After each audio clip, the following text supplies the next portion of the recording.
আসসালামু আলাইকুম। আমরা গত পার্টে ঘাসফড়িংয়ের প্রথম পার্টে আমরা পুষ্টিক নালী পর্যন্ত পড়েছিলাম। পুষ্টিক নালী থেকে আমরা আবার শুরু করব ইনশাআল্লাহ। আউযুবিল্লাহি মিনাশ শাইতানির রাজিম। বিসমিল্লাহির রহমানির রহিম।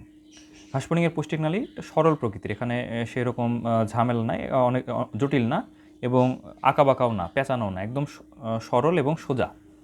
এবং মুখচিত্র থেকে পায়ুচ্ছুদের পর্যন্ত দেহের মধ্যরেখা বরাবর সোজা নাল হিসেবে অবস্থিত। বর্ণনার সুবিধার জন্য পুষ্টিক নালীকে তিনটে অঞ্চলে ভাগ করা হয়েছে। একটা হচ্ছে স্টোমোডিয়াম, মেসেন্টরন এবং প্রক্টোরিয়াম। স্টোমা মানে মুখ, তাই না? তো মুখ ছিদ্র, গলবিল, গ্রাসনালী, ক্রপ এবং গিজার্ড, এটা হচ্ছে স্টোমোডিয়াম বা অগ্রপুষ্টিক নালীর অংশ। মুখছিদ্র থেকে গিজার্ড পর্যন্ত পুষ্টিক নালীর প্রথম অংশ। ভ্রূণীয় অ্যাক্টোডার্ম থেকে এটা উদ্ভূত হয়েছে। এই অংশটির অন্তঃপ্রাচীর কাইটিন নির্মিত। এটি প্রধানত নিচে উল্লেখিত অংশগুলো আছে, যেমন মুখছিদ্র, গলবিল, গ্রাসনালী, ক্রপ এবং গিজার্ড। মুখছিদ্র কি? এটি প্রাক মৌখিক প্রকোষ্ঠ বা প্রি ওরাল ক্যাভিটি, বা এই ক্যাভিটিকে বলা হয় সিবেরিয়াম নামক প্রকোষ্ঠ গোড়ায় অবস্থিত ছিদ্রবিশেষ। প্রকোষ্ঠটি মুখোপাঙ্গে বেষ্টিত থাকে। সিবেরিয়ামে খাদ্যবস্তু গৃহীত হয় এবং মুখছিদ্র পথে খাদ্য দেহে প্রবেশ করে। আচ্ছা, এরপরে হচ্ছে গলবিল। গলবিলটা কি? গলবিল হচ্ছে ফ্যারিংস। মুখছিদ্রটি ছোট নলাকার এবং পেশিবহুল গলবিলে উন্মুক্ত হয়, তাই না? পেশিবহুল গলবিলে উন্মুক্ত হয়। গলবিলটা পেশিবহুল এবং সেখানে উন্মুক্ত হয় মুখছিদ্রটা। আমরা মুখ হা করলে যে অংশটা দেখতে পাই ভিতরে, সেটা হচ্ছে গলবিল। তো এদের এরকম গলবিল থাকবে। এই গলবিলটা এদের পেশিবহুল, এরা হচ্ছে খাদ্যবস্তুকে গ্রাসনালীতে প্রবেশ করাবে, গ্রাসনালীতে প্রবেশ করবে। এরপর গ্রাসনালী এর পরের অংশ, এটি গলবিলের পেছনে সরু, সোজা এবং নলাকার পাতলা প্রাচীর বিশিষ্ট নালী, গ্রাসনালী বা ইসোফ্যাগাস। মানুষের স্টোমাকের আগে যেরকম ইসোফ্যাগাস থাকে, এদেরও এরকম গ্রাসনালী বা ইসোফ্যাগাস থাকবে। খাদ্যবস্তু, এখানে গ্রাস বলতে কিন্তু ঘাস না, হ্যাঁ, গ্রাস এটা হচ্ছে বাংলা শব্দ। গ্রাস মানে হচ্ছে গ্রাস করা বা কোনো কিছু খেয়ে ফেলা, হ্যাঁ, সাবার করে ফেলা, খেয়ে ফেলা। তো গ্রাসনালী এটি গলবিলের পিছনে সরু এবং সোজা নলাকার পাতলা প্রাচীর বিশিষ্ট নালী, খাদ্যবস্তু মুখ থেকে বহন করে ক্রপে পৌঁছাবে, এটা হচ্ছে এর কাজ। আচ্ছা, ক্রপটা কি? ক্রপ হচ্ছে গ্রাসনালী। আমরা ওই যে মুরগি, হাঁস বা কবুতর বা ঘুঘু, এদের গলার কাছে একটা যে অংশটা দেখি, যে খাবার খেলে গলার অংশটা ওই জায়গাটা ফুলে থাকে, ওটাই হচ্ছে ক্রপ। তো এরকম ওটা যেরকম ক্রপ, এরকম ঘাসফড়িংয়েরও এরকম ক্রপ থাকবে। তো এই ক্রপটা হচ্ছে গ্রাসনালী স্ফীত হয়ে, এদের গ্রাসনালী বা ইসোফ্যাগাস যেটা, সেটা স্ফীত হয়ে মোচাকার থলির মতো এবং পাতলা প্রাচীরযুক্ত ক্রপ গঠন করে। এটা খাদ্যবস্তু কিছু সময়ের জন্য এখানে জমা থাকে। ক্রপের সংকোচন প্রসারণে খাদ্য কিছুটা চূর্ণ বিচূর্ণ হবে এবং লালার এনজাইম লালার এনজাইম মিশে পরিপাকের সূত্রপাত ঘটাবে আর কি। গিজার্ড বা প্রোভেন্টিকুলাস। গিজার্ড কি? এটি ক্রপের পরবর্তী ত্রিকোণাকার বেশ শক্ত পুরু প্রাচীর বিশিষ্ট এবং অন্তঃপ্রাচীর এর কাইটিনময় 6টি দাঁত থাকবে, 6টা অনুলম্ব ভাঁজ থাকবে নিয়ে এটা গঠিত। দাঁতের পিছনে চুল এবং 6টি প্যাড থাকবে। এর পরের অংশে থাকে পিছনে প্রসারিত কপাটিকা। আসলে এই ঘাসফড়িংয়ের পুষ্টিক নালীর যত কিছু উপাদান, যত পার্ট আছে, সবগুলা যেগুলো হচ্ছে সংখ্যায় বেশি, সেগুলো সবগুলোই প্রায় 6টা করে। যেমন এই যে গিজার্ডে 6টা দাঁত থাকবে, 6টা অনুলম্ব ভাঁজ থাকবে, লম্বালম্বি 6টা ভাঁজ থাকবে, 6টা প্যাড থাকবে। এছাড়াও 6টি রেকটাল প্যাপিলা থাকবে। হ্যাঁ, এগুলো সব মোটামুটি 6টা করে। শুধু একটা মাত্র জিনিস আছে যেটা 6 জোড়া, মানে 12টা, সেটা হচ্ছে হেপাটিক শিকা বা গ্যাস্ট্রিক শিকা। এটা 6 জোড়া থাকে, এটা একটু মনে রাখতে হবে। বাকিগুলো সব 6টা করে। তো গিজার্ড বা প্রোভেন্টিকুলাসে 6টি দাঁত থাকবে, 6টা অনুলম্ব ভাঁজ থাকবে, 6টা প্যাড থাকবে। গিজার্ডের দৃঢ় সংকোচন প্রসারণ খাদ্যকে চূর্ণ করে। প্যাডের চুলগুলো খাদ্যকণাকে মেসেন্টরনের প্রবেশনের সময় ছাঁকনির মতো কাজ করবে এবং কপাটিকাগুলো খাদ্যকে বিপরীত দিকে আসতে বাধা দিবে। আচ্ছা, মেসেন্টরন বা মধ্যপুষ্টিক নালী বা পাকস্থলী, এটা কি জিনিস? আচ্ছা, এখানে একটা জিনিস আছে, জিনিসটা কি? সেটা হচ্ছে যে এদের গিজার্ড কিন্তু আমাদের পাকস্থলীর মতো কাজ করে, কিন্তু এদের পাকস্থলী কিন্তু গিজার্ড না। গিজার্ডের কাজটা আমাদের পাকস্থলীর সাথে অনেকটা মিলে। কেমন? গিজার্ডের সংকোচন প্রসারণের মাধ্যমে খাদ্যকে চূর্ণ করে। প্যাডের চুলগুলো খাদ্যকণাকে মেসেন্টরের প্রবেশের সময় ছাঁকনির কাজ করে এবং কপাটিকাগুলো খাদ্যকে বিপরীতমুখে আসতে বাধা দেয়। আমাদের স্টোমাক যেরকম খাদ্যকে চূর্ণ বিচূর্ণ করে একটা মন্ডের মতো পরিণত করে, এরকম এদের গিজার্ডও খাদ্যকে চূর্ণ বিচূর্ণ করে মন্ডের মতো পরিণত করে। তো অনেকটা কাজটা হচ্ছে আমাদের স্টোমাকের মতো, কিন্তু এদের স্টোমাক কিন্তু গিজার্ড না, এটা একটু মনে রাখতে হবে। এদের স্টোমাক কিন্তু হচ্ছে মেসেন্টেরন বা মধ্যপুষ্টিক নালী বা পাকস্থলী। এটা হচ্ছে এদের মিডগার্ড, তাই হচ্ছে ওদের পাকস্থলী, এটা মনে রাখতে হবে। গিজারের পথে শুরু করে উদরের মধ্যাংশ পর্যন্ত বিস্তৃত পাতলা প্রাচীর বিশিষ্ট অংশটি হচ্ছে মেসেন্টেরন। এটি ভ্রূণীয় অ্যাক্টোডার্ম থেকে সৃষ্টি হয় এবং এর অন্তঃপ্রাচীর কিউটিকলের পরিবর্তে পেরিট্রফিক পর্দা নামক বৈষম্যযুক্ত পর্দা দিয়ে তৈরি। আচ্ছা, এখানে একটা জিনিস খেয়াল করতে হবে, সেটা আর একটা জিনিস খেয়াল করতে হবে, সেটা হচ্ছে স্টোমোডিয়াম। তিনটা অংশ, ঘাসফড়িংয়ের পুষ্টিনালী তিনটা অংশ, একটা হচ্ছে স্টোমোডিয়াম, একটা হচ্ছে মেসেন্টেরন এবং একটা স্টোমোডিয়াম, মেসেন্টেরন এবং প্রোক্টোডিয়াম, তাই না? তো স্টোমোডিয়াম কোথা থেকে তৈরি হয়, এটা আমরা যদি ভ্রূণ স্তর বলি তাহলে স্টোমোডিয়াম কোথা থেকে তৈরি হবে, ভ্রূণ স্তরের ক্ষেত্রে যদি আমরা বলি তাহলে এটা অ্যাক্টোডাম, এন্ডোডাম, দ্য মেসোডাম কোথা থেকে তৈরি হবে, এটা অবশ্যই কোথা থেকে তৈরি হবে, এটা অ্যাক্টোডাম থেকে তৈরি হবে, তাই না? এটা ভ্রূণীয় অ্যাক্টোডাম থেকে তৈরি হবে। আর স্টোমোডিয়াম, এরপরে হচ্ছে মেসেন্টেরন, না মেসেন্টেরন নামের সাথে মিল আছে, মেসো, এটা হচ্ছে কোথা থেকে তৈরি হবে, মেসোডাম থেকে। তাহলে স্টোমোডিয়াম অ্যাক্টোডাম থেকে তৈরি হচ্ছে, তারপরে হচ্ছে মেসেন্টেরন মেসোডাম থেকে তৈরি হচ্ছে, তাহলে প্রোক্টোডিয়াম বা শেষের অংশটা এন্ডোডাম থেকে তৈরি হবে না। এটা চিন্তা করলে কিন্তু ভুল হবে, কারণ প্রোক্টোডিয়াম তৈরি হয় কোথা থেকে, প্রোক্টোডিয়াম তৈরি হয়, তাই গেল যে প্রোক্টোডিয়াম তৈরি হয় অ্যাক্টোডাম থেকে। তাহলে প্রোক্টোডিয়াম এবং স্টোমোডিয়াম এবং প্রোক্টোডিয়াম দুটাই অ্যাক্টোডাম থেকে তৈরি হয়। আর এই যে মেসেন্টেরন যেটা সেটা তৈরি হয় মেসোডাম থেকে, এটা একটু মনে রাখতে হবে। সরি, এটা তৈরি হয় এন্ডোডাম থেকে, এটা একটু মনে রাখতে হবে। মেসেন্টেরন মানে যে মেসোডাম সেটা কিন্তু না, মেসেন্টেরন তৈরি হবে এন্ডোডাম থেকে, মেসেন্টেরন তৈরি হবে এন্ডোডাম থেকে। আর স্টোমোডিয়াম তৈরি হবে অ্যাক্টোডাম থেকে। আর প্রোক্টোডিয়াম তৈরি হবে কোথা থেকে, প্রোক্টোডিয়াম তৈরি হবে অ্যাক্টোডাম থেকে, একটু মনে রাখতে হবে।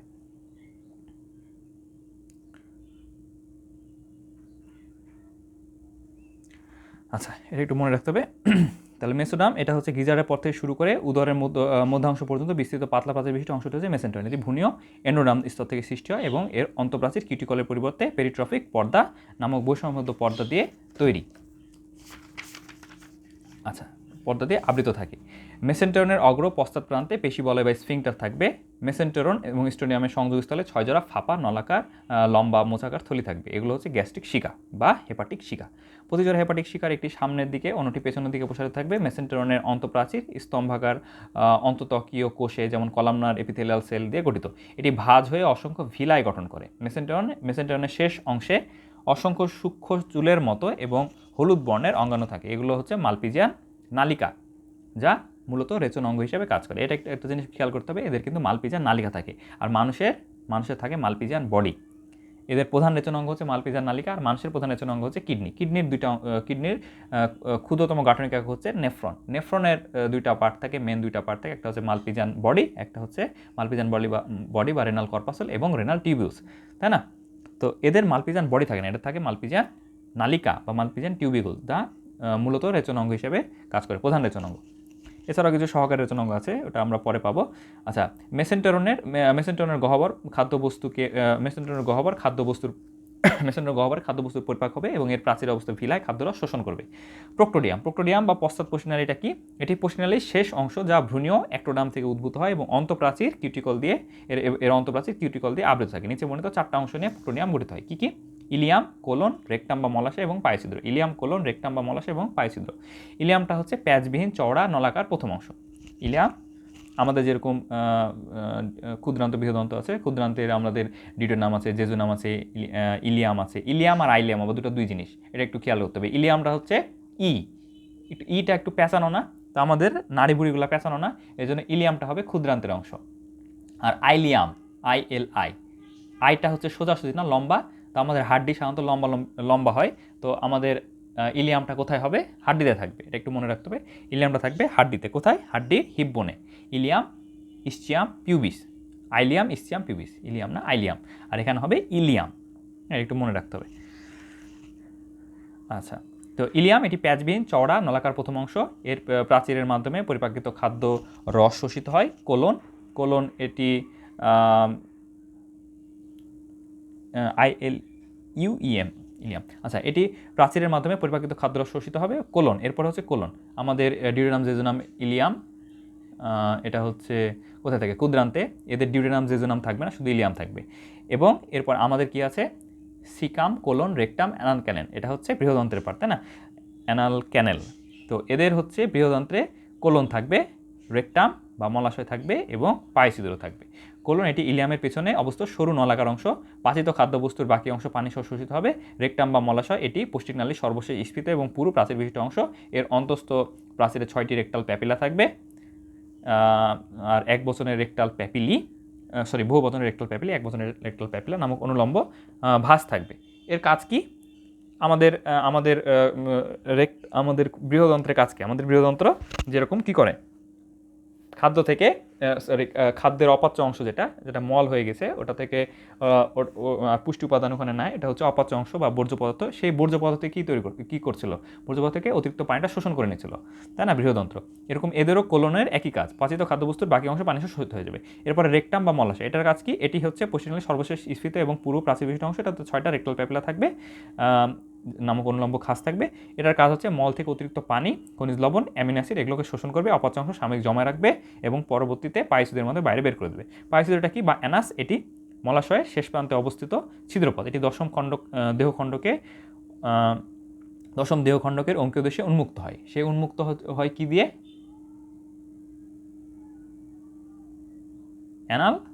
অ্যানাল সার্কি, তাই না? পুরুষের অ্যানাল সার্কি, আর স্ত্রীদের ক্ষেত্রে এটা দশম খণ্ডে বাইরে উন্মুক্ত হয়, নবম খণ্ডের সাথে মিলিত হয়ে যায়, বাইরে উন্মুক্ত হয় আর কি। অপাচ্য অংশ মল এবং হিসেবে দেহ থেকে অপসারিত হয়ে যাবে। এবার পৌষ্টিক গ্রন্থি। আমরা জানি যে কোনো তন্ত্রতে, যে কোনো তন্ত্র না, পরিপাক তন্ত্রতে মেনলি, মোটামুটি যে কোনো তন্ত্রতে একটা নালী থাকে এবং এক পার্ট নালীর পার্ট থাকে এবং গ্রন্থি থাকে। তো এদের আমাদের যেরকম পরিপাক তন্ত্রতে পরিপাক নালী আছে এবং পরিপাক গ্রন্থি আছে। পরিপাক নালীর মধ্যে আছে জিআইটার, পরিপাক গ্রন্থির মধ্যে আছে লিভার, প্যাঙ্ক্রিয়াস, এগুলো অনেক কিছু। তো এদের এরকম পরিপাক নালী আছে, পরিপাক গ্রন্থি আছে। পরিপাক গ্রন্থির মধ্যে কি থাকবে? এদের প্রধান পরিপাক গ্রন্থি হচ্ছে লালা গ্রন্থি। প্রধান পরিপাক গ্রন্থি হচ্ছে লালা গ্রন্থি। এছাড়া আর 2টা পরিপাক গ্রন্থি আছে, সেটা হচ্ছে একটা হচ্ছে মেসেন্টেরন অন্ত আবরণ এবং আরেকটা হচ্ছে হেপাটিক শিকা, পুষ্টি গ্রন্থি হিসেবে কাজ করবে। তো এর কী কী অংশ রয়েছে? লালা গ্রন্থি, আমি তো এগুলো ডিটেলস নিয়ে একটু পড়বো। লালা গ্রন্থি ঘাসফড়িংয়ের প্রধান পুষ্টিক গ্রন্থি। কোথায় থাকে? ক্রপের নিচে ক্ষুদ্র শাখা প্রশাখাযুক্ত কয়টা থাকে? 1 জোড়া বা 2টা লালা গ্রন্থি অবস্থা। লালা গ্রন্থি নালী ল্যাবিয়ামের গোড়ায় গলবিলে উন্মুক্ত হয়। তো এখানে একটা বিষয় হচ্ছে, মানুষের লালা গ্রন্থি কয়টা? মানুষের লালা গ্রন্থি হচ্ছে 6টা, 3 জোড়া। প্রথম জোড়া থাকে কানের পেছনে, সেটাকে বলা হয় প্যারোটিড গ্রন্থি। আরেক জোড়া থাকে হচ্ছে জিহ্বার নিচে, সেটাকে বলে সাবলিঙ্গুয়াল গ্রন্থি। আরেক জোড়া থাকে হচ্ছে আমাদের ম্যান্ডিবলের অ্যাঙ্গেল অফ দ্য ম্যান্ডিবলের একটু ভিতরের দিকে থাকে, সেটা হচ্ছে সাবম্যান্ডিবুলার। তিন জোড়া বা 6টা লালাগ্রন্থি থাকে। আর এদের লালাগ্রন্থি থাকে 2টা বা 1 জোড়া। লালাগ্রন্থি নালী কোথায় উন্মুক্ত হয়? ল্যাবিয়ামের গোড়ায় গলবিলে উন্মুক্ত। ওই যে আমরা ঘাসফড়িংয়ের মুখভঙ্গ পড়ছিলাম, maxilla mandible, labrum, maxilla mandible, labium, hypopharynx. তো ওই ল্যাবিয়াম যেটা ল্যাবিয়ামের গোড়ায় গলবিলে উন্মুক্ত হবে লালাগ্রন্থি। আচ্ছা, লালাগ্রন্থির কাজ কি? লালাগ্রন্থি খাবারকে কি করবে? সিক্ত করবে, নরম করবে, চিবাতে সাহায্য করবে, গিলতে সুবিধা করবে, তাই না? তো লালাগ্রন্থি থেকে নিঃসৃত লালারস খাদ্যের গলৎকরণ এবং চর্বণে সাহায্য করে। কিছু শর্করা, আমাদের যেরকম লালাতে টায়ালিন থাকে, টায়ালিনটা শর্করাজাতীয় খাদ্যকে আংশিক পরিপাক করে। তো এরকম এদেরও শর্করাজাতীয় খাদ্য পরিপাকে এটি ভূমিকা পালন করে। এরপরে কি আছে? এরপরে হচ্ছে মেসেন্টেরন। মেসেন্টেরনের অন্ত আবরণ। আমরা পড়েছিলাম মেসেন্টেরনের আবরণটা একটু পাতলা হয়। তো মেসেন্টেরনের অন্ত আবরণ থেকে কিছু ক্ষরণকারী এনজাইম সিক্রেট হয়। মেসেন্টেরনের অন্তঃপ্রাচীর বেশ কিছু ক্ষরণকারী কোষ, সিক্রেটরি সেল আছে, যা থেকে পাচক রস খরিত হয়। খরিত পাচক রস খাদ্য পরিপাকে, খরিত যে পাচক রস সেটা খাদ্য পরিপাকে অংশ নেবে। এরপর হচ্ছে হেপাটিক শিকা। হেপাটিক শিকাটা কি? অগ্র এবং মধ্য পৌষ্টিকনালীর সংযোগস্থলে অবস্থিত কোন আকৃতির 6 জোড়া লম্বা স্বচ্ছ। শুধু হেপাটিক শিকায় 6 জোড়া, বাকিগুলো কিন্তু 6টা করে, এটা একটু মনে রাখতে হবে। তো হেপাটিক শিকা 6 জোড়া লম্বা স্বচ্ছ নালিকাকে হেপাটিক বা গ্যাস্ট্রিক শিকা বলা হয়। হেপাটিক শিকার অন্তঃপ্রাচীরে কি থাকে? ক্ষরণকারী কোষ থাকে, যা থেকে পাচক রস খরিত হয়ে খাদ্য পরিপাকে সহায়তা করে। আচ্ছা, খাদ্য গ্রহণ করলো, খাদ্য গ্রহণ এবং পরিপাক কিভাবে করবে ঘাসফড়িং? আমরা জানি ঘাসফড়িং কি খাবার খায়? তৃণভোজী প্রাণী, তাই না? ঘাস, লতা পাতা, সবুজ শাকসবজি এগুলো খায়, সবুজ উদ্ভিদ খায়। ঘাসফড়িংকে এর জন্য বলা হয় তৃণভোজী বা শাকাশী, হার্বিভোরাস। হার্বিভোরাস মানে কি? 2টা অংশ, তাই না? হার্বিভোরাস। তো হার্ব একটা অংশ, একটা হচ্ছে আচ্ছা, হার্ব মানে কি? হার্ব মানে হচ্ছে সবুজ উদ্ভিদ। তো যারা সবুজ উদ্ভিদ খায় হার্বিভোরাস, তৃণভোজী বা শাকাশী। ঘাস, লতাপাতা, শস্যদানা এগুলো খেয়ে জীবনযাপন করে। এরা এসব খাবারে কি থাকে? ঘাস, লতাপাতায় শর্করা থাকে, আমিষ থাকে, স্নেহজাতীয় সব উপাদানই মোটামুটি থাকে। তারপর শস্যদানাও খায়। তো বাচ্চা অবস্থায় সাধারণত কচি ঘাস, লতাপাতা এগুলো খাবে। আর অ্যাডাল্ট হয়ে গেলে এরা হচ্ছে শক্ত লতাপাতা, শস্যদানা, অনেকে এগুলো খায়। আচ্ছা, ঘাসফড়িংয়ের যে মুখভঙ্গ তা শুধু চিবানোর কাজে ব্যবহৃত হয়, তাই এদের খাদ্য গ্রহণকে বলা হয় চর্বণ।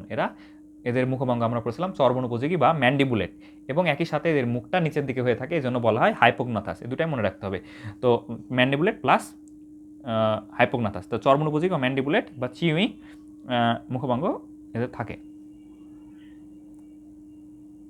আচ্ছা, তো ঘাসফড়িং প্রথমে ম্যাক্সিলারি এবং ল্যাবিয়াল পাল্পের সাহায্যে খাদ্য নির্বাচন করে। কীভাবে খাদ্য নির্বাচন করে? কারণ ম্যাক্সিলারি এবং ল্যাবিয়াল পাল্পের একটা সেন্সরি ক্ষমতা আছে। কেন সেন্সরি ক্ষমতা আছে? সেন্স করার ক্ষমতা কীভাবে আছে? কারণ ম্যাক্সিলাতে আছে ম্যাক্সিলারি পাল্প, আর ল্যাবিয়াম আছে ল্যাবিয়াল পাল্প। ম্যাক্সিলারি পাল্প কয়টা? 5টা খণ্ড, আর ল্যাবিয়াল পাল্প 3 খণ্ড। এখন এই ম্যাক্সিলারি পাল্প এবং ল্যাবিয়াল পাল্পে আমরা জানি ছোটো ছোটো রোমের মতন ছোটো ছোটো রোম আছে। এই রোমগুলা কী করে? এই রোমগুলা স্নায়ুর মতো কাজ করে, সেন্স নিতে পারে। তো এগুলো খাদ্য নির্বাচন করবে।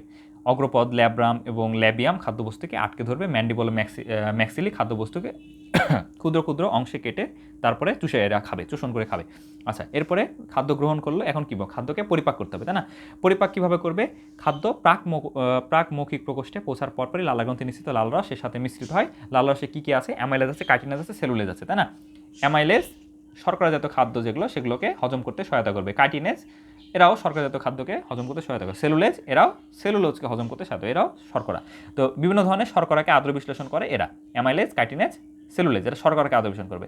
এরপরে খাদ্যবস্তু প্রাকমৌখিক প্রকোষ্ঠ থেকে ক্রপে পৌঁছাবে। এরপর এখান থেকে গিজার্ডে যাবে। গিজার্ডে যে খাদ্যটা নিষ্পেষিত হবে এবং পেস্টে পরিণত হবে। আংশিক পরিপাক খাদ্য গিজার্ডে প্রবেশ করলে কাইটিনময় দাঁতে পিষ্ট হয়ে অতি সূক্ষ্ম কণা বা পেস্টে পরিণত হয়। এগুলো গিজার্ডে অবস্থা সূক্ষ্ম রোমে পরিশ্রুত হয়ে মেসেন্টরনে প্রবেশ করবে। মেসেন্টরনে প্রবেশ করার পরে কী হবে? মেসেন্টরনে অন্তঃগাত্র থেকে এবং হেপাটিক শিকা ক্ষরণ এবং শোষণ তলরূপে কাজ করবে, এবং এ সময় মেসেন্টরন থেকে মল্টেজ এনজাইম সিক্রেট হবে, ট্রিপটেজ এনজাইম সিক্রেট হবে, অ্যামাইলেজ এনজাইম সিক্রেট হবে, ইনভার্টেজ, লাইপেজ এসব এনজাইম সিক্রেট হবে। এগুলোর কাজ কি? এগুলো এনজাইমের সাহায্যে খাদ্যবস্তু সরল তরল খাদ্যস্বর রূপে পরিণত হবে। পরিপাকিত খাদ্য মেসেন্টরনের কোষীয় প্রাচীরের মাধ্যমে পরিশোধিত হয়ে হিমোসিলে প্রবেশ করবে। হিমোসিল হচ্ছে ওদের রক্তপূর্ণ দেহগহ্বর, তাই না? প্রবেশ করবে, দিয়ে সারা দেহে প্রবাহিত হয়ে যাবে। আচ্ছা, অজীর্ণ খাদ্যবস্তু কোলনের ভিতর দিয়ে মলাশয়ে পৌঁছার আগে কোলনের প্রাচীর থেকে পানি, লবণ, অ্যামিনো অ্যাসিড, অজৈব লবণ শোষণ করে নেবে। পরে কঠিন অপাচ্য বস্তু মলরূপে বায়ুপথে বাইরে বের হয়ে যাবে। যে এখানে ইউরিয়া কেন নাই, ইউরিক অ্যাসিড কেন নাই, ক্রিয়েটিন কেন নাই? কারণ হচ্ছে কিছু আমরা কিডনি অধ্যায়ে পড়ব। কিছু প্রাণী আছে, কিছু প্রাণী আছে যাদের হচ্ছে প্রধান রেচন অঙ্গ, প্রধান রেচন দ্রব্য, এই দুইটা আলাদা জিনিস। প্রধান রেচন অঙ্গ হচ্ছে এদের মালপিজার নালিকা, আর প্রধান রেচন দ্রব্য হচ্ছে এদের অ্যামোনিয়া। আমাদের প্রধান রেচন পদার্থ কি? আমাদের প্রধান রেচন পদার্থ হচ্ছে ইউরিয়া, তাই না? কিছু প্রাণীর আছে প্রধান রেচন পদার্থ হচ্ছে ইউরিক অ্যাসিড, আর কিছু প্রাণী আছে প্রধান রেচন পদার্থ অ্যামোনিয়া। তো সাধারণত মাছ জাতীয় প্রাণীদের রেচন পদার্থ সাধারণত ইউরিক অ্যাসিড হয়। মানুষের ম্যামালসদের প্রধান রেচন পদার্থ হচ্ছে ইউরিয়া হয়। আর এই যে ঘাসফড়িং বা আর্থ্রোপোডা এদের সাধারণত রেচন পদার্থ হয় হচ্ছে ওই যে অ্যামোনিয়া। হ্যাঁ, এই জন্য 3 ভাগে ভাগ করা হয়। 3 ধরনের প্রাণী রেচন পদার্থ কেমন তার উপর ভিত্তি করে 3 ধরনের ক্লাসিফিকেশন করা হয়। নাম্বার 1, যাদের প্রধান রেচন পদার্থ ইউরিয়া তাদেরকে বলা হয় ইউরিওটেলিক। আর যাদের রেচন পদার্থ হচ্ছে ইউরিক অ্যাসিড তাদেরকে বলা হয় ইউরিকোটেলিক। একটা ও একটা কো, ইউরিকোটেলিক। আরেকটা হচ্ছে যাদের প্রধান রেচন পদার্থ অ্যামোনিয়া তাদেরকে বলা হয় অ্যামোনোটেলিক। এই জিনিসটা মনে রাখতে হবে, এটা ইম্পর্টেন্ট। আচ্ছা, এরপরে হচ্ছে আমাদের এখানে ব্যবহারিক অংশ আছে। এই ব্যবহারিক অংশে হচ্ছে তেমন কিছু ইম্পর্টেন্ট জিনিস নাই। ঘাসফড়িংয়ে হচ্ছে কিউটিকল থাকবে, হলদে সবুজ রঙের হবে, এদের ঝিল্লিময় ডানা থাকবে, আর একটা এদের হচ্ছে 3 জোড়া পা 2 জোড়া ডানা, এটা হচ্ছে বক্ষে থাকবে, এবং 18টি খণ্ডক বিদ্যমান। অনেকে মনে করে ঘাসফড়িংয়ের খণ্ড হচ্ছে 11টা। এটা ভুল করা যাবে না। ঘাসফড়িংয়ের উদরে থাকে 11টা খণ্ড, আর পুরা ঘাসফড়িংয়ের বক্ষে কিছু খণ্ড আছে, মস্তিষ্কে কিছু খণ্ড আছে, সব মিলে ঘাসফড়িংয়ের খণ্ড হচ্ছে 18টা। ঘাসফড়িংয়ের ডিম পাড়ার জন্য আছে অভিপজিটর, তাই না? 9ম খণ্ডকে রয়েছে ওখানে। এরপর আরশোলার শ্রেণীবিন্যাসটিকেও দেখতে হবে, ঘাসফড়িং শ্রেণীবিন্যাসটিকেও দেখতে হবে। আরশোলাতে বা আরশোলার বৈজ্ঞানিক নামটা দেখতে হবে, পেরিপ্ল্যান্টা আমেরিকানা। আর ঘাসফড়িংয়ের পয়ক্লোসেরাস পিকটাস, তাই না? আরশোলার বা ককরোচের শ্রেণীবিন্যাস শনাক্তের বৈশিষ্ট্যগুলো একটু দেখবো। মস্তক, বক্ষ, উদর 3 অংশ। উদরে কয়টা খণ্ড আছে? 10টা খণ্ড। আর বক্ষে 3টা খণ্ড, এটা মনে রাখতে হবে। এছাড়াও এদের অ্যানাল সার্কি আছে। ঘাসফড়িংয়ের মতো এদেরও মুখবাঙ্গের বিভিন্ন অংশ আছে, যেমন এই যে ল্যাব্রাম, ম্যাক্সিলা, ম্যান্ডিবল, ল্যাবিয়াম, হাইপোফ্যানিক্স এদেরও আছে, এটা দেখতে হবে। হাইপোফ্যানিক্স মানে উপজিহ্বা, তাই না? আচ্ছা, আর এই যে ঘাসফড়িং বা আরশোলার এই যে প্র্যাকটিক্যাল করতে দেয় ইন্টারে, তো এদের হচ্ছে লালাধারটা একটু বেলুনের মতো, উভয় পাশে একটি বেলুনের মতো লালাধার রয়েছে, এই যে বেলুনের মতো লালাধার, এটা হচ্ছে লালাধার। আর এটা কি, এটা হচ্ছে হাইপোফ্যারিংস, তার নিচে হচ্ছে অভিন্ন লালা নালী, তারপরে লালা ধার নালী, তারপরে লালা গ্রন্থি, আর এটা হচ্ছে অভিন্ন লালা গ্রন্থি নালী। হ্যাঁ, এটা একটু দেখতে হবে, একটু এখান থেকে প্রশ্ন ওইভাবে আসে না। ঘাসফড়িংয়ের রক্ত সংবহনতন্ত্র, এটা ইম্পর্টেন্ট। ঘাসফড়িংয়ের রক্ত সংবহনতন্ত্র, ঘাসফড়িংয়ে রক্ত সংবহনতন্ত্র কেমন? ঘাসফড়িংয়ের রক্ত সংবহনতন্ত্র উন্মুক্ত নাকি বদ্ধ, এটা মনে রাখতে হবে। আচ্ছা, উন্মুক্ত রক্ত সংবহনতন্ত্র কি আর বদ্ধ রক্ত সংবহনতন্ত্র কি? উন্মুক্ত রক্ত সংবহনতন্ত্র, বদ্ধ রক্ত সংবহনতন্ত্র হচ্ছে উন্নত বৈশিষ্ট্য, আর উন্মুক্ত রক্ত সংবহনতন্ত্র হচ্ছে অনুন্নত বৈশিষ্ট্য বা আদি বৈশিষ্ট্য। বদ্ধ রক্ত সংবহনতন্ত্র মানে যাদের রক্ত হৃৎপিণ্ড এবং রক্তনালীর বাইরে কখনোই বের হয় না, তারা হচ্ছে বদ্ধ রক্ত সংবহনতন্ত্র। আর যাদের রক্ত হৃদযন্ত্র এবং রক্তনালীতে সীমাবদ্ধ থাকে না, কোথায় কোথায় যায়, এরা দেহ গহ্বরে উন্মুক্ত হয়। হৃদযন্ত্র রক্তনালী ছাড়াও এরা দেহ গহ্বরে যদি রক্ত উন্মুক্ত হয়, তাহলে সেটাকে আমরা বলবো কি, সেটাকে আমরা বলবো উন্মুক্ত রক্ত সংবহনতন্ত্র। ঘাসফড়িং রক্ত সংবহনতন্ত্র কি, দেহ গহ্বর উন্মুক্ত হয়, দেহ গহ্বরের নাম হচ্ছে রক্তপূর্ণ দেহ গহ্বর, এটা হচ্ছে হিমোসিল। তো এদের আবার হিমোসিলের নাম হচ্ছে অক্সোসিল। অক্সোসিল অক্সোসিল না, মিক্সোসিল, তাই না? এটা অক্সোসিল আর মিক্সোসিল পোলাপান উল্টাপাল্টা করা। এদের রক্তপূর্ণ রক্তপূর্ণ যেই এদের রক্তপূর্ণ যেই গহ্বরটা, সেটাকে কি বলা হয়? সেটাকে বলা হয় মিক্সোসিল।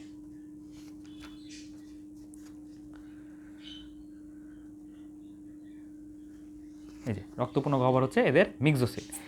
আচ্ছা, তো এটা আমরা পড়ি। ঘাসফড়িংয়ের দেহের রক্তরূপী হিমোলিম সংবহনের জন্য আমাদের রক্তে কি আছে? আমাদের রক্তে আছে, আমাদের পুরা রক্ত কে এদের হিমোলিম্পের সাথে কল্পনা করা যায়।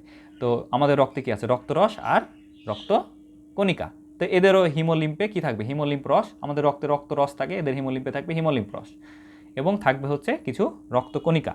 রক্তকণিকার নাম হচ্ছে হিমোসাইট। আমাদের রক্তে যেরকম 3 ধরনের রক্তকণিকা থাকে, আরবিসি, ডাব্লিউসি, প্লাটিলেট, কিন্তু এদের বডিতে এক ধরনের রক্তকণিকা থাকবে, সেটার নাম হচ্ছে হিমোসাইট। হেম মানে রক্ত, সাইট মানে কোষ, রক্তে যে কোষ থাকে হিমোসাইট।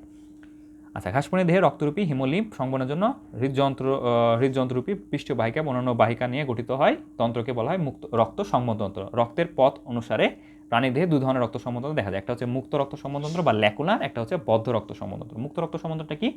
যে রক্ত সংবহনতন্ত্র হৃদযন্ত্র এবং নালিকা পথে বেরিয়ে উন্মুক্ত দেহ গহ্বরে প্রবেশ করে, দেহ গহ্বরের ভিতরে প্রবেশ করছে, হৃদযন্ত্র এবং নালিকা পথ মানে রক্তনালী বাদেও উন্মুক্ত দেহ গহ্বরে প্রবেশ করছে এবং দেহ গহ্বর থেকে পুনরায় নালিকা পথে হৃদযন্ত্রে ফিরে আসে, তাকে বলা হয় মুক্ত রক্ত সংবহনতন্ত্র। অর্থাৎ রক্ত সবসময় রক্তনালিকা এবং হৃদযন্ত্রের মধ্যে দিয়ে সীমাবদ্ধ থাকে না, প্রবাহিত হয় না। মলাস্কা, পতঙ্গ ইত্যাদি এ ধরনের সংবহন দেখা যায়। তবে এখানে পতঙ্গ বা আর্থ্রোপোডাদের ক্ষেত্রে মুক্ত রক্ত সংবহন, কিন্তু মলাস্কাদের ক্ষেত্রে একটু খেয়াল রাখতে হবে, মলাস্কাদের ক্ষেত্রে রক্ত সংবহনটা কিন্তু অর্ধমুক্ত।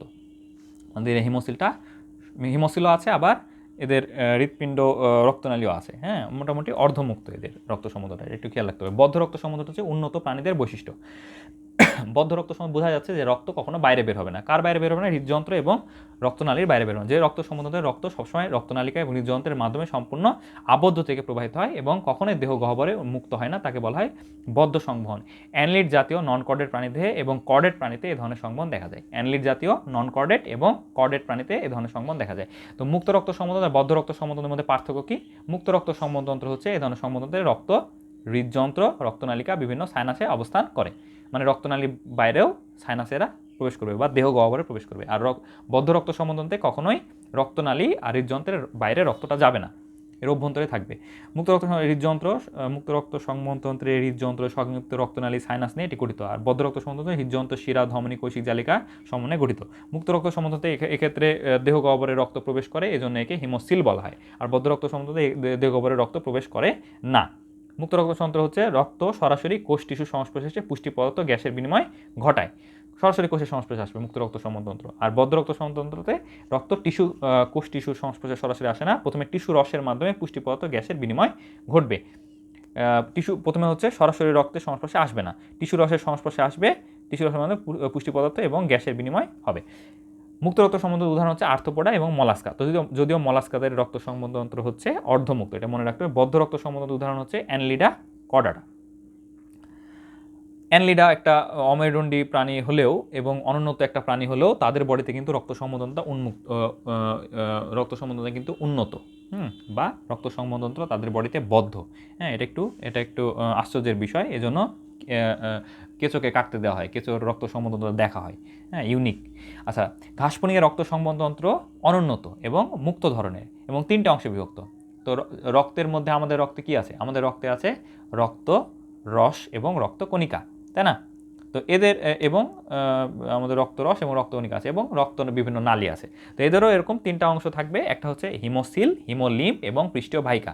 হ্যাঁ, তাহলে পৃষ্ঠীয় বাহিকাও কিন্তু এর সাথে অ্যাড হবে, এটা একটু খেয়াল রাখতে হবে। অনেকে পৃষ্ঠীয় বাহিকা মনে করে যে এটা রক্তের আবার পার্ট হবে কেন, রক্তের পার্ট না, ঠিক আছে, কিন্তু রক্ত সংবহনতন্ত্রের পার্ট। পৃষ্ঠীয় বাহিকা, হিমোসিল এবং হিমোলিম্ফ।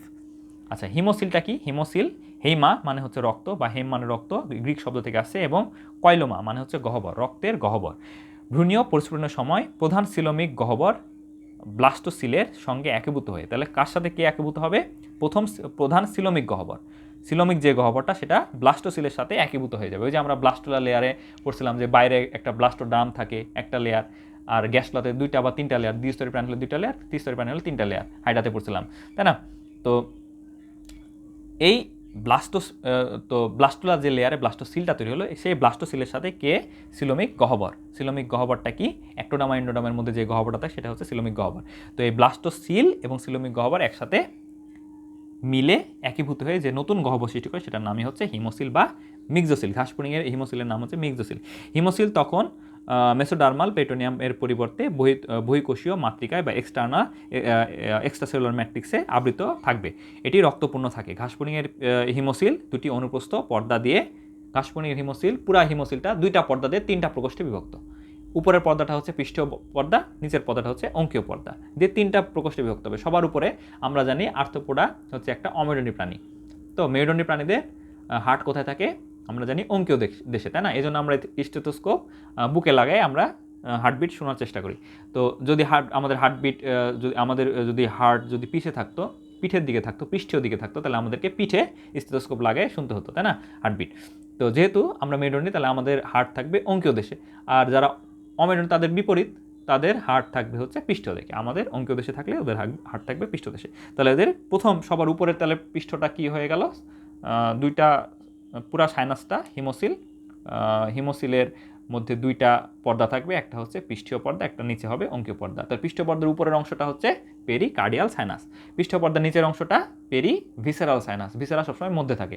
আর আমাদের নিউরন কোথায় থাকে? পৃষ্ঠীয় ফাঁপা স্নায়ুরজ্জু। তাহলে এরা যেহেতু অমেরুদণ্ডী, তাহলে এদের স্নায়ু হবে অঙ্কীয় নিরেট স্নায়ুরজ্জু। তাহলে সবার নিচের, অঙ্কীয় মানে কি? তলা, তাহলে সবার নিচের লেয়ারটা হবে যে মানে হচ্ছে অঙ্কীয় পর্দা দিয়ে, অঙ্কীয় পর্দার নিচে কি থাকবে? অঙ্কীয় পর্দার নিচে থাকবে হচ্ছে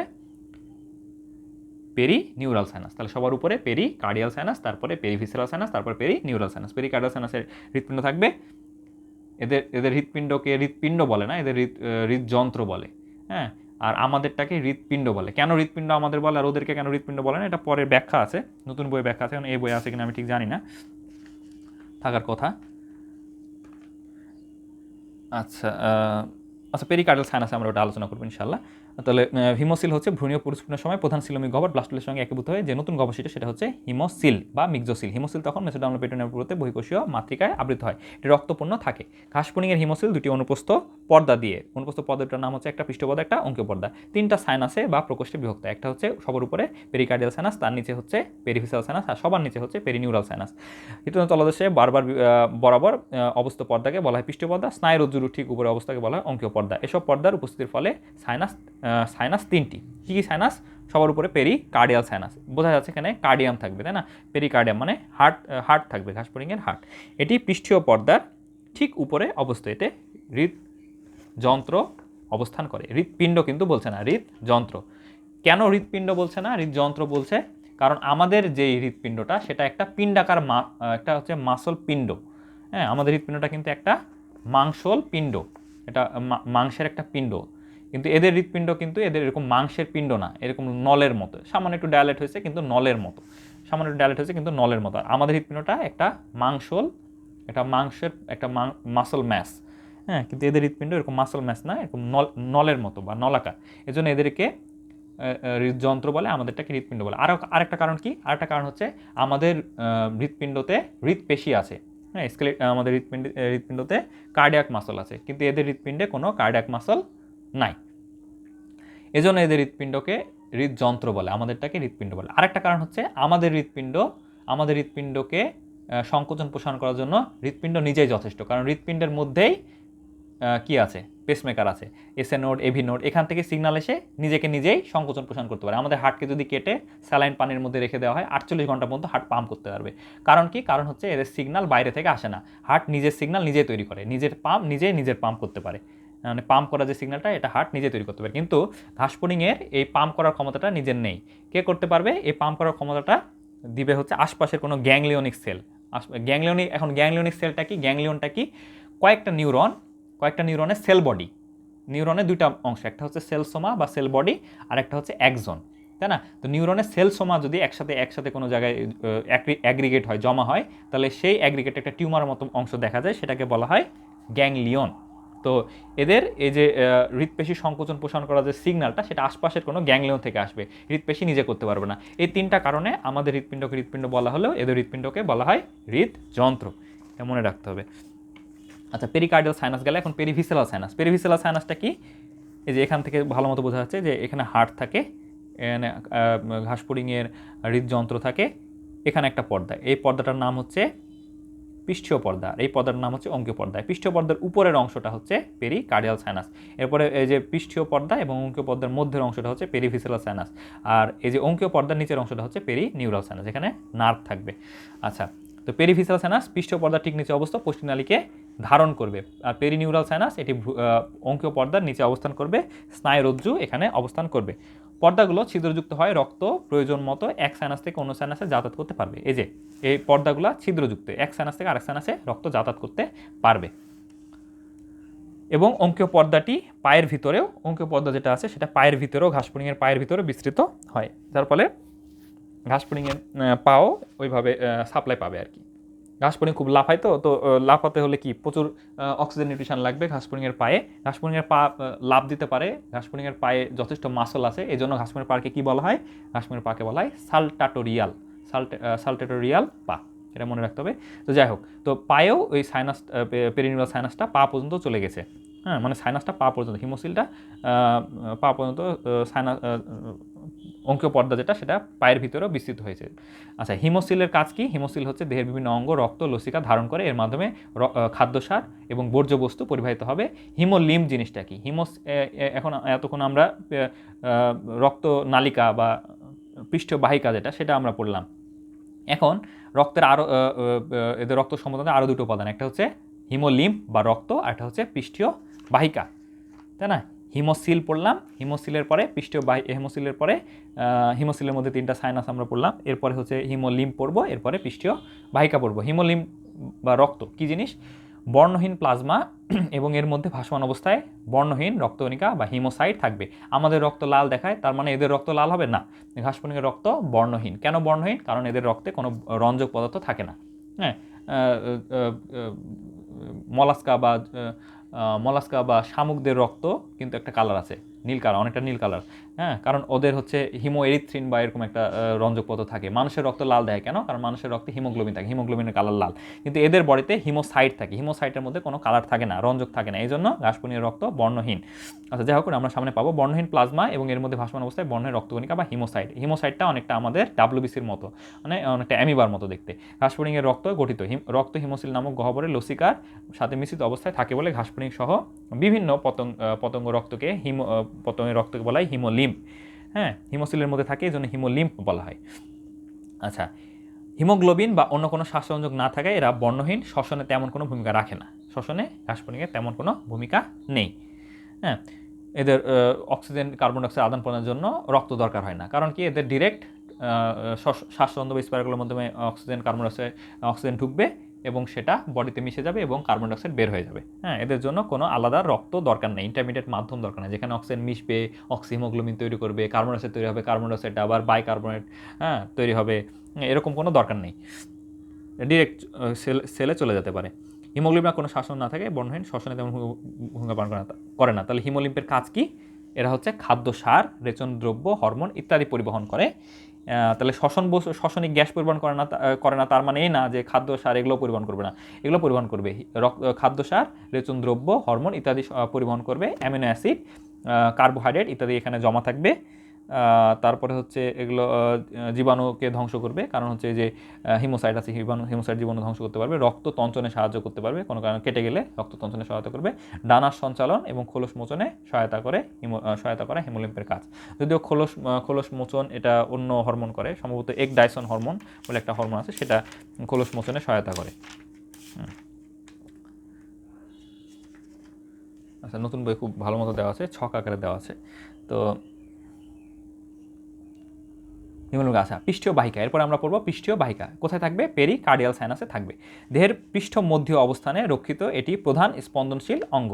এই অঙ্গ দুটি অংশে বিভক্ত, একটা হচ্ছে অস্টিয়াবিহীন সোজা নলাকার সম্মুখ এবং পশ্চাৎ অ্যাওর্টা, এবং আরেকটা হচ্ছে হৃদযন্ত্র। অস্টিয়াবিহীন সোজা নলাকার সম্মুখ এবং পশ্চাৎ অ্যাওর্টা। সম্মুখে যে এটা হচ্ছে সম্মুখ অ্যাওর্টা, এটা হচ্ছে পশ্চাৎ অ্যাওর্টা। হ্যাঁ, কোনো সম্মুখ অ্যাওর্টা এবং পশ্চাৎ অ্যাওর্টা। কি বিহীন? সম্মুখ অ্যাওর্টা, পশ্চাৎ অ্যাওর্টা। অস্টিয়াবিহীন, অস্টিয়া থাকবে না এখানে। সম্মুখ অ্যাওর্টা এবং পশ্চাৎ অ্যাওর্টা। এবং আরেকটা কি মধ্যে যে হৃদযন্ত্র এদের কয় প্রকোষ্ঠ বিশিষ্ট? 1 2 3 4 5 6 7, 7 প্রকোষ্ঠ বিশিষ্ট, আসলে না 7টা খণ্ড থাকে আর কি, বা 7 প্রকোষ্ঠ বিশিষ্ট বলা যায়। তো ঘাসফড়িং একটি লম্বাটে নলাকার। ঘাসফড়িংয়ের হৃদযন্ত্র কেমন হবে? লম্বাটে এবং নলাকার। হৃদপিণ্ড কিন্তু বলা হচ্ছে হৃদযন্ত্র। এটি বক্ষ এবং উদরীয় অঞ্চলে পৃষ্ঠদেশে মাঝ বরাবর যে গহ্বর থাকে তাকে পেরিকার্ডিয়াল সাইনাস বলা হয়। হৃদযন্ত্রটি 7টি ফানেল আকার প্রকোষ্ঠে বিভক্ত। প্রতি প্রকোষ্ঠে পার্শ্বীয় দিকে একটি করে মোট একজোড়া ছিদ্র রয়েছে। প্রতি প্রকোষ্ঠে পার্শ্বীয় দিকে একটি করে মোট একজোড়া ছিদ্র রয়েছে। ছিদ্রগুলো অস্টিয়া। তাহলে অস্টিয়া কোনগুলা? অস্টিয়া হচ্ছে এই যে ছিদ্রটা, এটা হচ্ছে অস্টিয়া। যে ছিদ্রটা হচ্ছে অস্টিয়া। এক প্রকোষ্ঠ থেকে আরেক প্রকোষ্ঠে যে রক্ত যাচ্ছে এটা হচ্ছে অস্টিয়া। এই যে এখানে ভালো মতো দেওয়া আছে অস্টিয়া, এই যে এটা হচ্ছে অস্টিয়া। যে ছিদ্রপথে রক্তটা এক প্রকোষ্ঠ থেকে আরেক প্রকোষ্ঠে যাবে সেটা হচ্ছে অস্টিয়া। তো অস্টিয়া খোলা বন্ধ হতে পারে। কিসের মাধ্যমে অস্টিয়া খোলা বন্ধ হবে? অস্টিয়া খোলা বন্ধ হবে হচ্ছে অ্যালারি পেশি বলে একটা পেশি আছে, সেই পেশির মাধ্যমে। তো এখানে সামনে পাবো মনে হয়। আচ্ছা, ঘাসফড়িংয়ের লম্বাটে নলাকার হৃদযন্ত্র থেকে বক্ষ এবং উদরের অঞ্চলে পৃষ্ঠদেশে মাঝ বরাবর যে গহ্বর থাকে তাকে পেরিকার্ডিয়াল সাইনাস বলা হয়। হৃদযন্ত্রটি 7টি ফানেল আকার প্রকোষ্ঠে বিভক্ত। প্রতিটি প্রকোষ্ঠে পার্শ্ব দিকে একটি করে মোট একজোড়া ছিদ্র রয়েছে। ছিদ্রগুলোকে অস্টিয়া, বহুবচনে অস্টিয়া, একবচনে অস্টিয়াম। প্রতি অস্টিয়ামে কপাটিকা থাকে, এটি যা রক্তকে হৃদযন্ত্রে শুধু প্রবেশ করতে দেবে কিন্তু বের হতে দিবে না। এটা হচ্ছে সকল হার্টেরই বৈশিষ্ট্য, যে একবার রক্ত ঢুকে গেলে রক্তের কোনো একটা প্রকোষ্ঠে রক্ত ঢুকবে আর এবং ভালভ বন্ধ হয়ে যাবে সাথে সাথে, যার ফলে ওই রক্তটা ব্যাকফ্লো হতে পারবে না। এটা একটা বৈশিষ্ট্য, সব হার্টেরই বৈশিষ্ট্য এটা। টার্গামের অঙ্কীয় তলের দুপাশ থেকে, টার্গাম মানে আমরা জানি পিঠের দিকে, মানে ডরসাল দিকে, যেটা পিঠের দিকে পৃষ্ঠীয় খণ্ডকটাকে বলা হয় টার্গাম। অঙ্কীয় খণ্ডকে বলা হয় স্টার্নাম, আর পাশের খণ্ডকে বলা হয় প্লিউরন, তাই না? তো টার্গামের অঙ্কীয় তলে দুপাশ থেকে অ্যালারি পেশি নামক ত্রিকোণাকার পাখার মতো বিশেষ ধরনের পেশি উৎপন্ন হয়। অ্যালারি পেশি কোনটা? অ্যালারি পেশি হচ্ছে এই যে এটা হচ্ছে অ্যালারি পেশি। সেই অ্যালারি পেশিটা ত্রিকোণা পাখার মতো বিশেষ ধরনের পেশি উৎপন্ন হয়ে পেরিকার্ডিয়াল সাইনাসের প্রাচীরে যুক্ত হয় এবং হৃদযন্ত্রের পার্শ্বীয় অঙ্কীয় দেশেও যুক্ত হয়। ঘাসফড়িংয়ে 6 জোড়া অ্যালারি পেশি থাকে। ঘাসফড়িংয়ে অ্যালারি পেশি থাকে কয় জোড়া? 6 জোড়া বা 12টি। এটা একটু মনে রাখতে হবে, ঘাসফড়িংয়ে 6 জোড়া বা 12টি অ্যালারি পেশি। আবার হেপাটিক শিকা বা গ্যাস্ট্রিক শিকাও 6 জোড়া। হ্যাঁ, এগুলোর সংকোচন প্রসারণ রক্ত সংবহনে গুরুত্বপূর্ণ ভূমিকা পালন করে। আচ্ছা, রক্ত সংবহনের প্রক্রিয়া। রক্ত সংবহন কীভাবে হয় ঘাসফড়িংয়ে হৃদযন্ত্র এবং অ্যালারি পেশির সংকোচন প্রসারণের ফলে ঘাসফড়িংয়ের দেহে বিভিন্ন ধরনের রক্ত পরিবাহিত হবে। হৃদযন্ত্রে যে অ্যালারি পেশি, অ্যালারি পেশি যখন টেনে ধরবে তখন এই যে অ্যালারি পেশি যখন টেনে ধরবে, এদিকে টেনে ধরবে তখন কি এই প্রকোষ্ঠটা খুলে যাবে, মানে অস্টিয়াটা খুলে যাবে। আবার অ্যালারি পেশি যখন যখন ক্লান্ত হয়ে যাবে তখন অ্যালারি পেশি ছেড়ে দেবে। সংকুচিত অ্যালারি পেশি তখন কি হবে? প্রসারিত হয়ে যাবে। যখন প্রসারিত হয়ে যাবে তখন অ্যালারি পেশিটা এভাবে ছেড়ে দিবে, যখন টেনে ধরলো তখন এটা খুলে যাচ্ছে, আর যখন ছেড়ে দিবে তখন প্রকোষ্ঠ আবার বন্ধ হয়ে যাবে। তো অ্যালারি পেশি এবং হৃদযন্ত্রে অ্যালারি পেশির টানের কারণে হৃদযন্ত্রটা প্রসারিত হবে, মানে যে অস্টিয়ামটা খুলে যাবে। ফলে ঘাসফড়িংয়ের দেহে বিভিন্ন অঞ্চলে রক্ত প্রবাহিত হবে। হৃদযন্ত্রের প্রত্যেক প্রকোষ্ঠ ক্রমাগত ঢেউয়ের মাধ্যমে সংহত প্রসারিত হবে।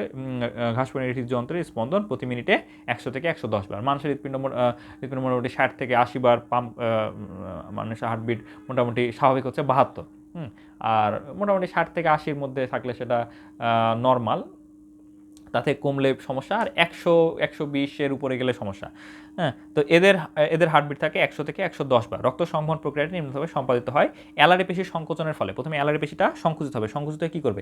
অ্যালারি পেশি এখানে একটা আছে, অ্যালারি পেশি এখানে একটা আছে, এরা হচ্ছে টেনে সংকুচিত করছে। 6 জোড়া অ্যালারি পেশি, তাই না? 12টা। এরা যখন টানবে তখন এই ছিদ্রটাকে খুলে যাবে, ছিদ্রটা খুলে যাবে। তো অ্যালারি পেশি প্রথমে সংকোচন হবে। সংকোচন হওয়ার পর কী হবে? রক্ত পেরিকার্ডিয়াল সাইনাসে, রক্ত এলা যখন খুলে যাবে তখন কী হবে? এই পেরিকার্ডিয়াল সাইনাসে যে রক্তটা আছে রক্তটা হার্টের মধ্যে ঢুকে যাবে, তাই না? তাহলে অস্টিয়ার মাধ্যমে হৃদযন্ত্রে রক্তটা ঢুকে গেল। পরে হৃদযন্ত্র পর্যায়ক্রমিক পিছন থেকে সামনের দিকে সংকুচিত হয়। এরপরে যখন রক্তটা এর মধ্যে সবার মধ্যে ঢুকে গেল, তখন হার্ট কী করবে? এটা সংকুচিত হয়ে যাবে। তারপরে এটা সংকুচিত হয়ে কপাটিকার মধ্যে দিয়ে রক্ত এর মধ্যে ঢুকে যাবে, তখন এটা আবার বন্ধ হয়ে যাবে। আবার একে সংকুচিত করে কপাটিকা খুলে এর মধ্যে যখন রক্ত ঢুকে যাবে, তখন এ বন্ধ হয়ে যাবে। এইভাবে আস্তে আস্তে চাপতে সংকুচিত হতে রক্তটা এই সম্মুখ অ্যাওর্টার মাধ্যমে মস্তকে সাইনাস, ঘাসপুরিংয়ের মস্তকে সাইনাসে রক্তটা চলে আসবে। তো এখানে কীভাবে লিখেছে দেখি। হৃদযন্ত্র পর্যায়ক্রমিক পিছন থেকে সামনের দিকে সংকুচিত হওয়ার সময় রক্ত সম্মুখে প্রবাহিত হবে এবং অ্যাওর্টার ভিতর দিয়ে হিমোসিলে পৌঁছাবে। অস্টিয়ায় কপাটিকা থাকায়, অস্টিয়ায় যে কপাটিকাটা আছে সে রক্ত হৃদযন্ত্র থেকে বাইরে আসতে পারে না। অস্টিয়ায় যে কপাটিকা থাকে সেখান থেকে রক্ত বাইরে আসতে পারবে না। একইভাবে হৃদযন্ত্রের প্রশস্ত সংযোগস্থলে কপাটিকা থাকায় রক্ত পিছন দিকেও প্রবাহিত হতে পারবে না। রক্ত প্রথমে মস্তকে প্রবেশ করবে এবং ধীরে ধীরে পিছন দিকে প্রবাহিত হবে। হৃদযন্ত্র যখন আবার প্রসারিত হয় তখন হিমোসিল থেকে পেরিকার্ডিয়ামের প্রাচীর ছিদ্রপথে রক্ত পেরিকার্ডিয়াল সাইনাসে ফিরে আসে। তাহলে ঘাসপুরিংয়ের সমস্ত দেহে একবার রক্ত পেতে সময় লাগে 30 থেকে 60 মিনিট। আর ঘাসপুরিংয়ের হার্ট পাম্প করে প্রতি মিনিটে 100 থেকে 110 বার। তাহলে ঘাসপুরিংয়ের প্রথমে কি হয়? প্রথমে হচ্ছে পেরিকার্ডিয়াল সাইনাসের রক্তটা আছে, এই পেরিকার্ডিয়াল সাইনাসের রক্তটা কি করবে? অ্যালারি পেশিটা যখন সংকুচিত হবে, টেনে ধরবে, তখন এই যে অস্টিয়াগুলো খুলে যাবে, তখন হার্টের প্রসারণ হবে। হার্টের প্রসারণ যখন হবে তখন অস্টিয়া পথে রক্তটা হার্টের মধ্যে ঢুকে যাবে। ঢুকে যখন গেল তখন অস্টিয়াটা তখন অ্যালারি পেশি ছেড়ে দিবে তখন ওই হার্টের মধ্যে রক্তটা থেকে গেল। এখন হৃৎপিণ্ড থেকে সবার শেষের যে পশ্চাৎ অ্যাওর্টা থেকে আস্তে আস্তে চাপ সংকুচিত থাকবে, হৃদযন্ত্রে সংকুচন থাকবে। সংকোচন হতে রক্তটা আস্তে আস্তে এ প্রকোষ্ঠ থেকে এ প্রকোষ্ঠ, আর 7 নম্বর প্রকোষ্ঠ থেকে 6 নম্বর, এরপর 5 নম্বর, এরপর 4 নম্বর, 3 নম্বর, 2 নম্বর, 1 নম্বর, সব শেষে সম্মুখ অ্যাওর্টার মাধ্যমে রক্তটা যাবে মস্তকে সাইনাসের মধ্যে। হ্যাঁ, সম্মুখ অ্যাওর্টার মাধ্যমে মস্তকে সাইনাসে হিমোসিলটা চলে গেল। এখন এই মস্তকে সাইনাস থেকে রক্তটা কোথায় যাবে? পেরিভিসারাল সাইনাসে নাকি পেরিনিউরাল সাইনাসে নাকি পেরিকার্ডিয়াল সাইনাসে? পেরিকার্ডিয়াল সাইনাস থেকে আসলো, তাহলে পেরিকার্ডিয়াল সাইনাস তো যাবে না, তাহলে যাবে পেরিভিসারালে অথবা পেরিনিউরালে। কোথায় যাবে? পেরিনিউরাল সাইনাসে যাবে। পোলাপান এখানে বেশি ভুল করে। প্রথমে হচ্ছে পেরিনিউরাল, আগে পেরিভিসারালে না, কিন্তু এখান থেকে মস্তকে আসলে এরপরে পেরিভিসারালে যাবে না, যাবে হচ্ছে পেরিনিউরালে। পেরিনিউরাল থেকে যাবে পেরিভিসারালে, তারপরে যাবে পেরিকার্ডিয়ালে। তাহলে পেরিনিউরাল সাইনাসে গেল, এরপরে যাবে পেরিভিসারালে, তারপরে যাবে পেরিকার্ডিয়াল সাইনাসে। হিমোসিলটা চলে গেল। এখন হিমোসিল যখন চলে গেল, এখন তাহলে রক্ত সম্বন্ধনটা মোটামুটি সব ঘাসপুরিংয়ের প্রত্যেকটা সেলে রক্ত চলে গেল এবং রক্ত সংবহনতন্ত্র কমপ্লিট হলো, তাই না? এখন সিলোম এবং হিমোসিলের মধ্যে পার্থক্যটা কি? হিমোসিল সেটা হচ্ছে পেরিটোনিয়াম, দেহপ্রাচীর এবং পুষ্টিনালীর মধ্যবর্তী রক্তপূর্ণ গহ্বর, সেটা হচ্ছে হিমোসিল। আর সিলোমটা কি? সিলোম হচ্ছে মেসোডার্ম থেকে তৈরি হয়, যেটা পেরিটোনিয়াল আবরণে আবৃত থাকবে, দেহপ্রাচীর এবং পুষ্টিনালীর মধ্যবর্তী সিলোমিক রসপূর্ণ গহ্বর, সেটা হচ্ছে সিলোম। আর হিমোসিল কি? মেসোডার্ম থেকে উদ্ভূত হয়, ঠিক আছে, পেরিটোনিয়াম আবরণ থাকবে না, আর সিলোমে পেরিটোনিয়াম আবরণ থাকবে না। দেহপ্রাচীর ও পুষ্টিনালীর মধ্যবর্তী রক্তপূর্ণ গহ্বর কোথায়? দেহপ্রাচীর এবং পৌষ্টিক নালীর মধ্যবর্তী রক্তপূর্ণ গহ্বর। এরাও দেহপ্রাচীর এবং পুষ্টিনালীর মধ্যবর্তী রক্তপূর্ণ রসপূর্ণ গহ্বর, সিলোমিক রসপূর্ণ। আর এটা হচ্ছে রক্তপূর্ণ গহ্বর। এটা রক্তপূর্ণ, এটা রসপূর্ণ। এটা পেরিটোনিয়ামে আবরণ থাকবে, এটা পেরিটোনিয়ামে আবরণ থাকবে না।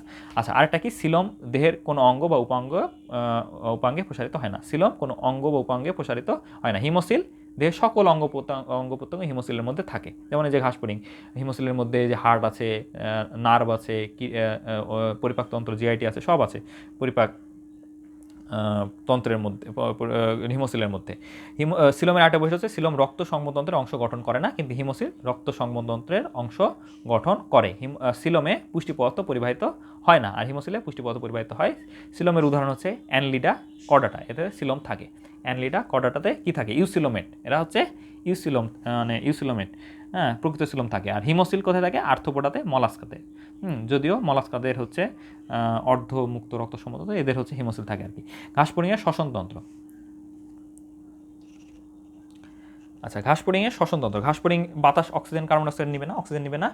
ঘাসফড়িংয়ের শরীরে শক্তির জন্য অক্সিজেন তো দরকার, হ্যাঁ, এনার্জির জন্য অক্সিজেন দরকার। আবার অক্সিজেন ব্যবহার করে কার্বন ডাইঅক্সাইড তৈরি করবে, কার্বন ডাইঅক্সাইডটা শরীর থেকে বের করে দিতে হবে। এই জন্য শ্বসনতন্ত্র খুবই ইম্পর্টেন্ট, তাই না? অন্যান্য স্তরচর পতঙ্গের মতো ঘাসফড়িংয়েরও শ্বসনের জন্য বাতাস থেকে অক্সিজেন গ্রহণ করে এবং শ্বসনতন্ত্র বেশ উন্নত হয়। রক্তের অক্সিজেন বহনে অক্ষমতার ঘাটতি অনেকখানি পূরণ হয়েছে। ট্র্যাকিয়া নামক এক ধরনের সূক্ষ্ম শ্বাসনালীর শাখা প্রশাখার মাধ্যমে পরিবেশ থেকে গৃহীত অক্সিজেন সরাসরি দেহকোষে প্রবেশ করবে এবং দেহকোষে উৎপন্ন কার্বন ডাইঅক্সাইড একই পথে দেহের বাইরে বের হয়ে যাবে। শ্বসন সম্পাদনের জন্য ট্র্যাকিয়া এবং এর শাখা প্রশাখা পরস্পর মিলিত হয়ে ঘাসফড়িংয়ে বিশেষ ধরনের শ্বসনতন্ত্র সৃষ্টি করে, সেটার নাম হচ্ছে ট্র্যাকিয়াল তন্ত্র। তাহলে ঘাসফড়িংয়ে মূল শ্বসনতন্ত্রের ঘাসফড়িংয়ের প্রধান শ্বসন অঙ্গের নাম কি? শ্বসন অঙ্গ হচ্ছে ট্র্যাকিয়া। ঘাসফড়িংয়ের প্রধান শ্বসন অঙ্গ হচ্ছে ট্র্যাকিয়াল তন্ত্র বা ট্র্যাকিয়া। আর ঘাসফড়িংয়ে ট্র্যাকিয়াল তন্ত্রটা শুরু হবে শ্বাসরন্ধ্র বা স্পাইরাকলের মাধ্যমে। হ্যাঁ, এটা মনে রাখতে হবে। আমরা অনেকে ভুল করি যে ঘাসফড়িংয়ের প্রধান শ্বসন অঙ্গ কী লিখি, শ্বাসরন্ধ্র বা স্পাইরাকল লিখি। এটা আসলে ভুল। ঘাসফড়িংয়ের প্রধান শ্বসন অঙ্গ হচ্ছে ট্র্যাকিয়া। ঘাসফড়িংয়ের প্রধান শ্বসন অঙ্গ হচ্ছে ট্র্যাকিয়া, এটা ভুল করা যাবে না। ঘাসফড়িংয়ের প্রধান শ্বসন অঙ্গ স্পাইরাকল বা শ্বাসরন্ধ্র না, প্রধান শ্বসন অঙ্গ হচ্ছে ট্র্যাকিয়া। বারবার বলছি, এটা ভুল করা যাবে না। তাহলে ঘাসফড়িংয়ের শ্বসনতন্ত্র এখানে নিচে আলোচনা করা হবে। প্রথমে হচ্ছে শ্বাসতন্ত্র বা স্পাইরাকল। ঘাসফড়িংয়ে কতগুলো শ্বাসতন্ত্র বা স্পাইরাকল থাকে? এটা অনেকে ভুল করে যে 8 জোড়া বা 16টা শ্বাসতন্ত্র বা স্পাইরাকল লেখে। কোথায় আছে? একদম সামনে, একদম প্রথম দিকে আছে। হ্যাঁ, ঘাসফড়িংয়ে শ্বাসতন্ত্র বা স্পাইরাকল, এই যে শ্বাসতন্ত্র স্পাইরাকল থাকবে একদম প্রথম দিকে, কোথায় যেন আছে। তো শ্বাসতন্ত্র বা স্পাইরাকল থাকবে, এটা হচ্ছে কয়টা? এই যে উদরের এখানে আছে। ঘাসফড়িংয়ে শ্বাসতন্ত্র বা স্পাইরাকল, এই যে শ্বাসতন্ত্র বা স্পাইরাকল হচ্ছে 1 থেকে 8ম দেহখণ্ড পর্যন্ত, প্রত্যেকটাতে 1 জোড়া করে। তাহলে এখানে পোলাপান ভুল করে যে প্রত্যেকটা খণ্ডতে একটা একটা করে, বাম পাশে একটা করে, ডান পাশে একটা করে, মানে ডান পাশে 8টা, বাম পাশে 8টা, 8 দুগুণা 16টা। আসলে এটা হচ্ছে শুধু উদরে। বক্ষেও আছে, বক্ষেও 2 জোড়া, মানে 4টা আছে। এই 16টা 4টা মিলে 20টা, এটা মনে রাখতে হবে। তাহলে শ্বাসতন্ত্র বা স্পাইরাকল মোট হচ্ছে 10 জোড়া বা 20টা। এগুলো ট্র্যাকিয়াল তন্ত্রের উন্মুক্ত ছিদ্রপথ। ঘাসফড়িংয়ের দেহের উভয় পাশে মোট 10 জোড়া শ্বাসতন্ত্র রয়েছে। এর মধ্যে 2 জোড়া বক্ষীয় অঞ্চলে এবং 8 জোড়া উদরীয় অঞ্চলে অবস্থিত। শুধু উদরীয় অঞ্চলটা মনে রাখলে হবে না, বক্ষীয় অঞ্চলে 2 জোড়া আছে বা 4টা আছে, এটা মনে রাখতে হবে।